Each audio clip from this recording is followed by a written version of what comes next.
ಬಹುನಿರೀಕ್ಷಿತ ಹಾಸನ ವಿಮಾನ ನಿಲ್ದಾಣದ ಮೂಲ ಯೋಜನೆ ಕೈಬಿಟ್ಟು ಏರ್ಬಸ್ 320 ಪ್ಲಾನ್ ಮುನ್ನೆಲೆಗೆ ಬಂದಿದೆ.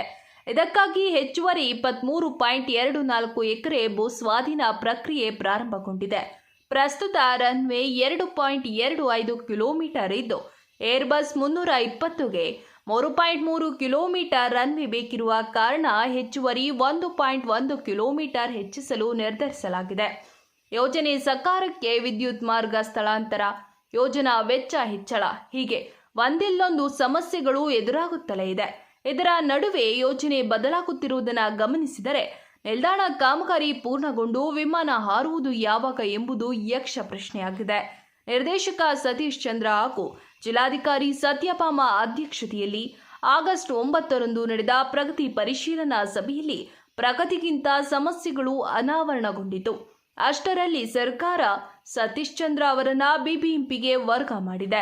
ಅಧಿಕಾರಿಗಳು ಸಮಸ್ಯೆ ಮನಗೊಂಡು ಪರಿಹಾರ ಮಾರ್ಗ ಕಂಡುಹಿಡಿಯುವಷ್ಟರಲ್ಲಿ ಹೇಗೆ ವರ್ಗಾವಣೆ ಮಾಡುವ ಪರಿಣಾಮ ಪ್ರಗತಿಗೆ ಅಡ್ಡಿಯಾಗುತ್ತಿದೆ ಎಂಬುದು ವಾದ ತಳ್ಳಿಹಾಕುವಂತಿಲ್ಲ. ವಿಮಾನ ನಿಲ್ದಾಣಕ್ಕಾಗಿ 2007ರಲ್ಲಿ 536 ಎಕರೆ ಸ್ವಾಧೀನ ಮಾಡಿಕೊಳ್ಳಲಾಗಿದೆ. ಪ್ರಸ್ತುತ ಅಷ್ಟು ಜಮೀನು ಇಲ್ಲ ಎಂಬುದು ಅಧಿಕಾರಿಗಳ ವಾದ. ಹೀಗಾಗಿ ಕೇವಲ ದಾಖಲೆಯಲ್ಲಿ ಭೂಮಿ ಇದೆ ಹೊರತು ಸ್ವಾಧೀನದಲ್ಲಿ ಇಲ್ಲ ಎಂಬ ಸತ್ಯ ಪ್ರಗತಿ ಪರಿಶೀಲನೆಯಲ್ಲಿ ಕಂಡುಬಂದಿದೆ ಎನ್ನುತ್ತಾರೆ ಅಧಿಕಾರಿಗಳು. 536 ಎಕರೆ ಭೂಮಿಯ ಜಂಟಿ ಸರ್ವೆಗೆ ನಿರ್ಧರಿಸಲಾಗಿದ್ದು, ಆ ಬಳಿಕ ಯಾರ ಸ್ವಾಧೀನದಲ್ಲಿ ಇದೆಯೋ ಅದನ್ನು ತೆರವುಗೊಳಿಸುವ ಪ್ರಕ್ರಿಯೆ ನಡೆಯಬೇಕಿದೆ. ಆದರೆ ಎಷ್ಟು ಭೂಮಿ ಕಡಿಮೆ ಇದೆ ಎಂಬ ಮಾಹಿತಿಯ ಗುಟ್ಟನ್ನು ಅಧಿಕಾರಿಗಳು ಬಿಟ್ಟುಕೊಡುತ್ತಿಲ್ಲ. ಮೂಲ ದಾಖಲೆಯಲ್ಲೂ ಸರ್ವೆ ನಂಬರ್ ಅದಲು ಬದಲಾಗಿರುವ ಸಂಗತಿಯನ್ನ ಅಧಿಕಾರಿಗಳು ಕಂಡುಕೊಂಡಿದ್ದಾರೆ. ಭೂ ಸ್ವಾಧೀನವಾಗಿ ದಶಕಗಳು ಕಳೆದಿರುವ ಹಂತದಲ್ಲಿ ಸರ್ವೆ ನಂಬರ್ ಏಕೆ ಬದಲಾಯಿತು ಎಂಬುದು ಯಕ್ಷ ಪ್ರಶ್ನೆಯಾಗಿದೆ. 2023ರ ಸೆಪ್ಟೆಂಬರ್ 9ರಂದು ನಡೆದ ಪ್ರಗತಿ ಪರಿಶೀಲನಾ ಸಭೆಯಲ್ಲಿ ಚರ್ಚೆಯಾದಂತೆ 17 ಕಿಲೋಮೀಟರ್ ಮಾರ್ಗದ 220 ಕೆವಿ ವಿದ್ಯುತ್ ಮಾರ್ಗದ ಸ್ಥಳಾಂತರ ಆಗಬೇಕು. ವಿಮಾನ ನಿಲ್ದಾಣ ಅಭಿವೃದ್ಧಿ ಪ್ರಾಧಿಕಾರ ರೈತರ 34 ಎಕರೆ ಭೂ ಪರಿಹಾರ, ವಿದ್ಯುತ್ ಮಾರ್ಗ ಸ್ಥಳಾಂತರಕ್ಕೆ 19.70 ಕೋಟಿ ರು ವೆಚ್ಚವನ್ನು ಮೂಲಸೌಕರ್ಯ ಇಲಾಖೆಯಿಂದ ಒದಗಿಸಿ ಕೊಡಬೇಕಾಗಿದೆ.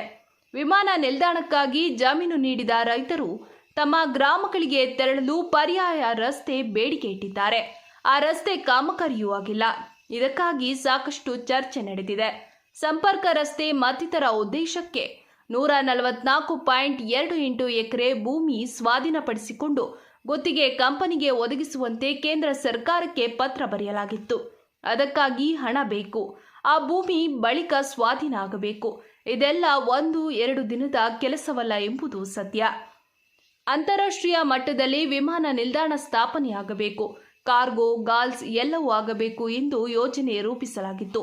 ಅದೆಲ್ಲವನ್ನ ಕೈಬಿಟ್ಟು ಕೇವಲ ವಿಮಾನ ಹಾರಾಟ, ನಿಲುಗಡೆ, ಮೂಲ ಸೌಲಭ್ಯಗಳಷ್ಟೇ ಯೋಜನೆ ಬದಲಿಸಲಾಗಿದೆ. ಇದೀಗ ಏರ್ಬಸ್ 320 ಪ್ರಸ್ತಾವ ಮುನ್ನೆಲೆಗೆ ಬಂದಿದೆ.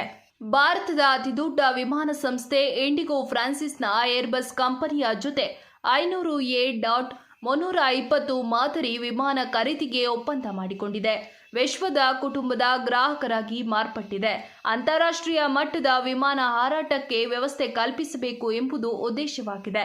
ವಿಮಾನ ನಿಲ್ದಾಣದ ಕಾಮಗಾರಿ ಪ್ರಗತಿ ಪರಿಶೀಲನೆ ನಡೆಸಲಾಗಿದ್ದು, ಏರ್ಬಸ್ 320 ಪ್ಲಾನ್ ಮಾಡಲಾಗಿದೆ. ಸ್ವಾಧೀನ ಭೂಮಿಯ ಕುರಿತು ಜಂಟಿ ಸರ್ವೆ ಮಾಡಲು ನಿರ್ಧರಿಸಲಾಗಿದೆ ಎಂದು ಜಿಲ್ಲಾಧಿಕಾರಿ ಸತ್ಯಭಾಮ ತಿಳಿಸಿದ್ದಾರೆ.